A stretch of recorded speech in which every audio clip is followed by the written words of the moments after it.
நமக்கு ஈவினிங்னாலே நமக்கு வந்து ஒரு ஸ்நாக்ஸ் வந்து அதுலேயும் மழை பெஞ்சிட்டே இருந்து அப்படின்னா நமக்கு வந்து ஸ்நாக்ஸு கண்டிப்பாகவே வந்து கேட்குங்க.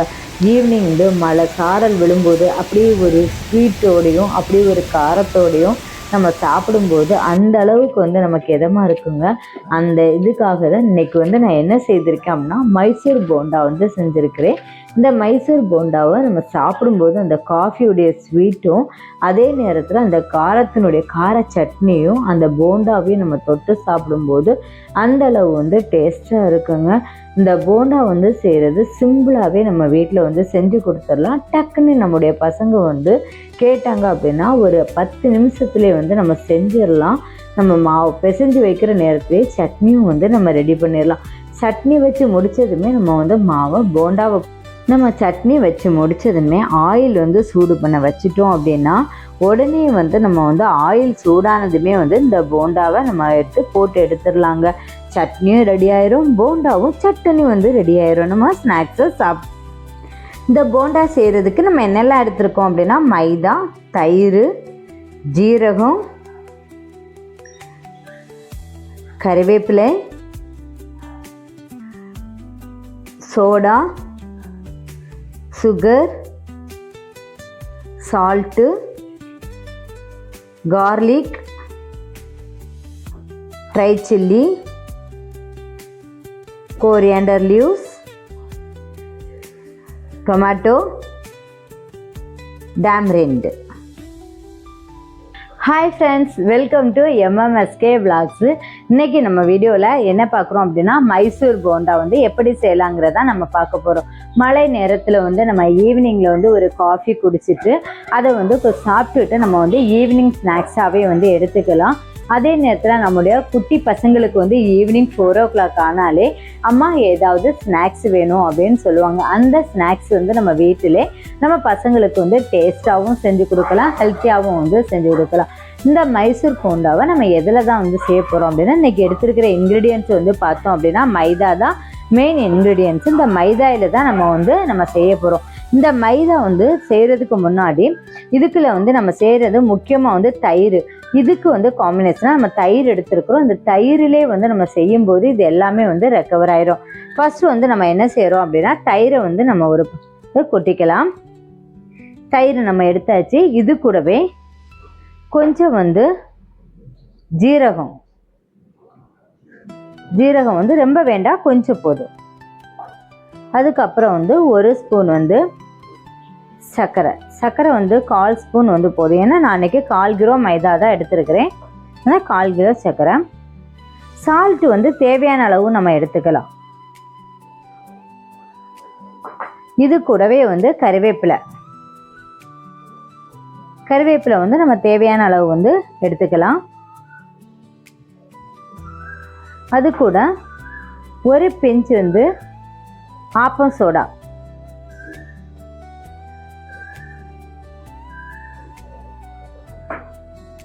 இது எல்லாமே எடுத்தாச்சு. இனி இது ஒரு விஸ்க் வச்சு நம்ம நல்லா மிக்ஸ் பண்ணிக்கணும்.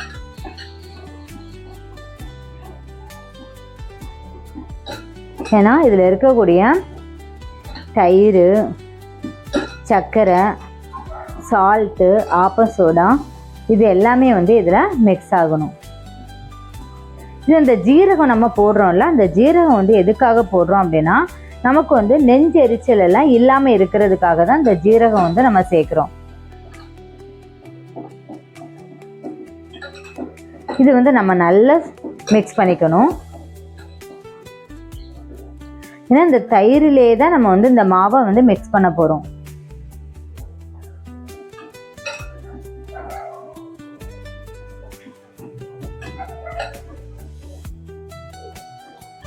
சால்ட்டு வந்து கொஞ்சம் நான் கம்மியாக போட்டதுனால இன்னும் கொஞ்சம் போட்டுக்கிறேன். ஏன்னா 1/4 கிலோ வந்து மைதா எடுத்துருக்குறோம், அதனால இன்னும் கொஞ்சம் சால்ட்டு போட்டுக்கலாம்.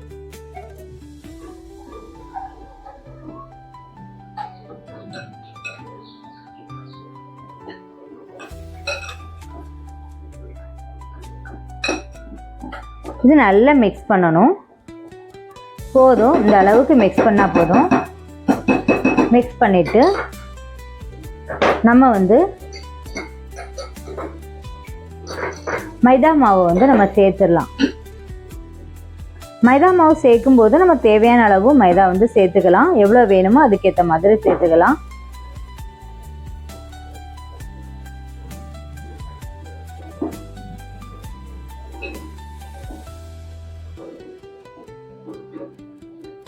அதிகமாயிட்டு அப்படின்னா நம்ம வந்து கொஞ்சம் தண்ணி சேர்த்துக்கலாம்.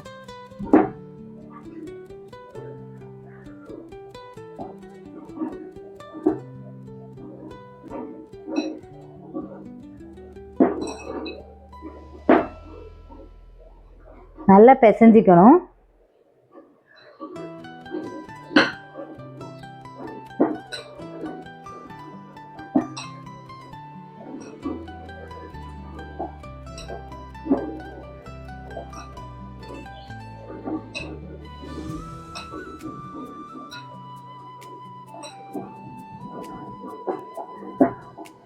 இது கூடவே நம்ம கொஞ்சம் ஆயிலும் வந்து சேர்த்துக்கலாம். ஆயில் வந்து நம்ம கொஞ்சம் சேர்த்துக்கலாம். எந்த ஆயிலில் வந்து நம்ம ஃப்ரை பண்ணுறோமோ அதே ஆயிலே நம்ம சேர்த்துக்கலாம்.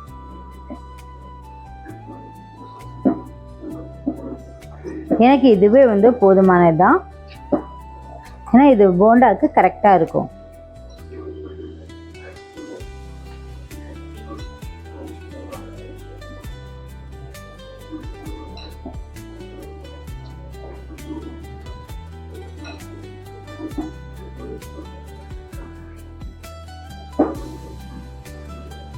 இந்த அளவுக்கு நல்லா மிக்ஸ் பண்ணி நம்ம வச்சுக்கலாம். பார்த்துக்கோங்க, இதுதான் வந்து கரெக்டான பக்குவம் நமக்கு. இது நல்லா மிக்ஸ் பண்ணி நம்ம வந்து ஒரு 15 நிமிஷம் வந்து அப்படியே நம்ம வந்து ஊற விட்டுறணும். அப்போ தான் அந்த இதில் வந்து பபிள்ஸ் எதுவுமே வந்து வராது.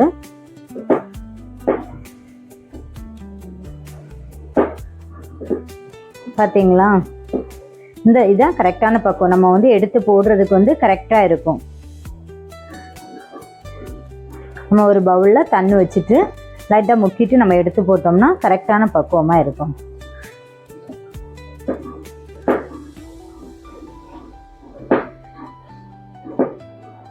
நம்ம விரசியாச்சுங்க, மிக்ஸ் பண்ணியாச்சு.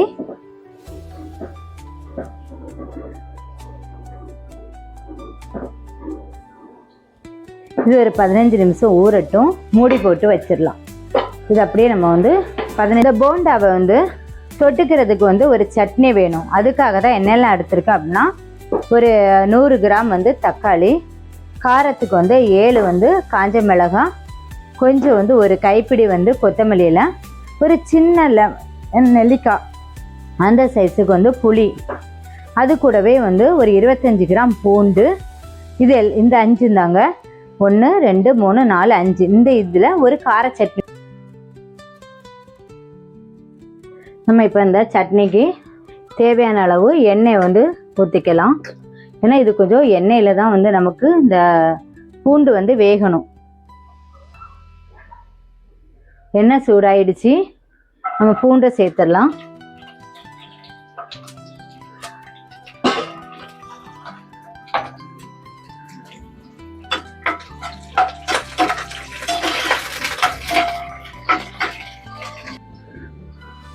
நமக்கு வந்து பூண்டு வந்து வெந்துடுச்சு.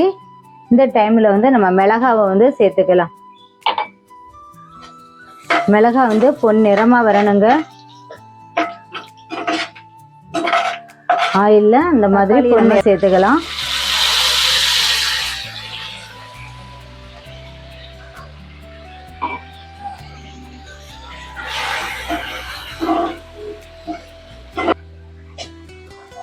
தக்காளி சேர்த்ததுமே நம்ம ஒரு கைப்பிடி கொத்தமல்லியிலையும் சேர்த்துக்கலாம்.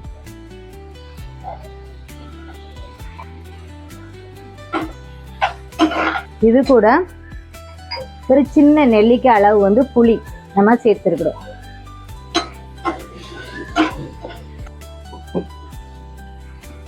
இனி டேஸ்ட்டுக்கு 1 ஸ்பூன் உப்பு சேர்த்துக்கலாம்.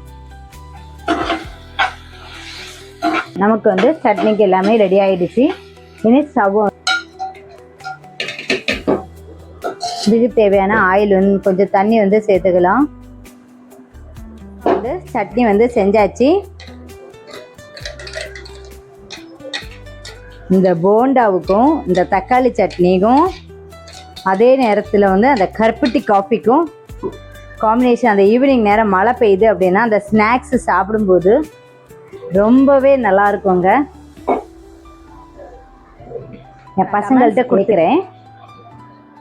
இது நம்ம இதில் இருக்கிறத நம்ம இப்படி இந்த மாதிரி குலுக்கணும் அப்படின்னா இந்த மாதிரி வந்து இது கூட சேர்த்துக்கலாம். நம்ம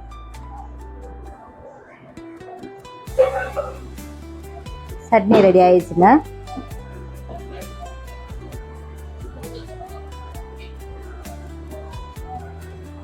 ஒரு டேஸ்டான சட்னி வந்து ரெடி ஆயாச்சு. இதுக்கு தண்ணி வேணும்னா நம்ம வந்து கொஞ்சம் சேர்த்துக்கலாம். அதனால் நான் கொஞ்சம் தண்ணி சேர்த்துக்கிறேன்.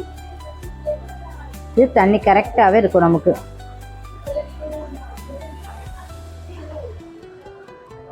நமக்கு வந்து மாவு வந்து 15 நிமிஷம் ஆயிடுச்சு, ஊறிடுச்சு.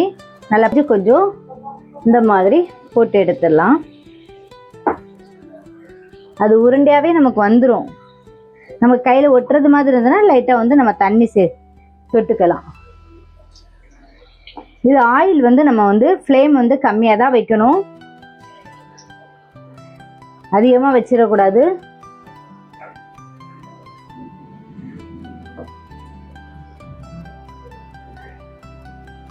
நம்ம ஒரே டைமில் வந்து ஒரு 10 போண்டா போட்டு எடுத்துடலாம் டக்குன்னு.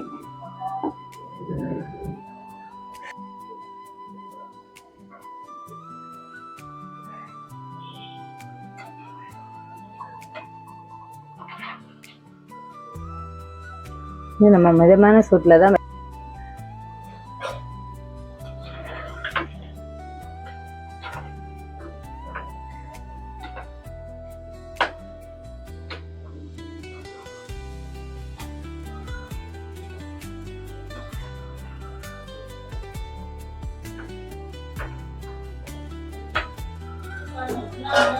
நமக்கு வந்து இப்போ ரெடி ஆயிடுச்சு. நம்ம வந்து இனி எடுத்துடலாம்.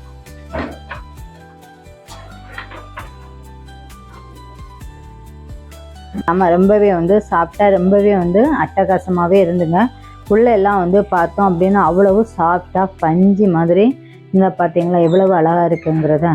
டேஸ்ட் ரொம்பவே நல்லா இருக்குங்க. நம்ம இனி இந்த சட்னி கார சட்னி தான் வச்சுருக்கோம்.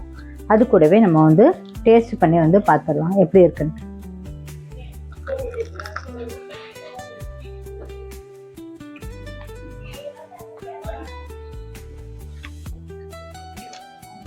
இந்த சட்னிக்கு ரொம்பவே என்ன காம்பினேஷன் ஆனது. நீங்கள் வந்து செய்யும்போது கொஞ்சம் கவனமாக வந்து கரெக்டான மெஷர்மெண்ட்டாக அழகாக பண்ணினீங்க அப்படின்னா ரொம்பவே டேஸ்ட்டாக இருக்கும், ரொம்ப நல்லாயிருக்கும்.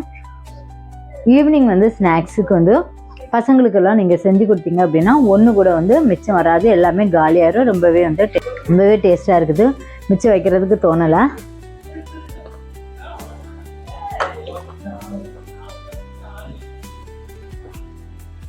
இந்த வீடியோ உங்களுக்கு பிடிச்சிருக்குன்னு நினைக்கிறேன்.